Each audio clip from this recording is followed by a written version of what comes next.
to bring you information on breast cancer as well as ways to help you prevent it. It's all in this afternoon's On-Call report. WDSU anchor Melanie Aber talks mammograms with West Jefferson Medical Center. Well, October, as you may know, is Breast Cancer Awareness Month, and mammograms are really the key to saving lives in that case. Lately, there's been confusion, though, about when and how often women should get mammograms. So joining us to help us understand the screening recommendations is Dr. Jennifer Williams with Family Doctors at West Jefferson Medical Center. Dr. Williams, thanks so much for joining us today. Let's start with where the most confusion is right now.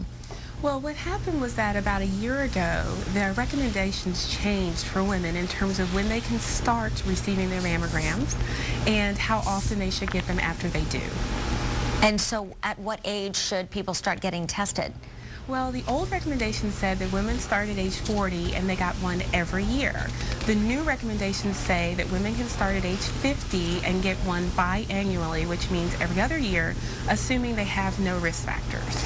Okay, so I guess if your family, if cancer or breast cancer in particular runs in your family, then that particularly applies to you to start earlier. Actually, that's absolutely right. Things are different for women who have risk factors, and there are, multiple risk factors. Just a few are age, women greater than 50.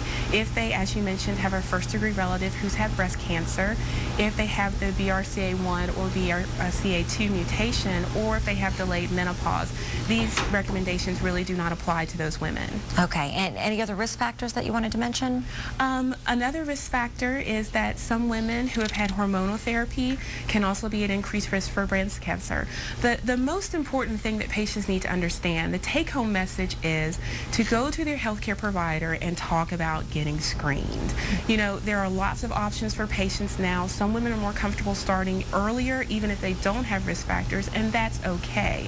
The most important thing is to just go and have the conversation. Yeah, we really want to drive the point home in this October, since it's Breast Cancer Awareness Month. Dr. Jennifer Williams, thanks so much, because education and awareness and early detection is really the key to fighting this. And you guys at home can watch more of our on-call segments online anytime, and that is, of course, at our website, WDSU.com.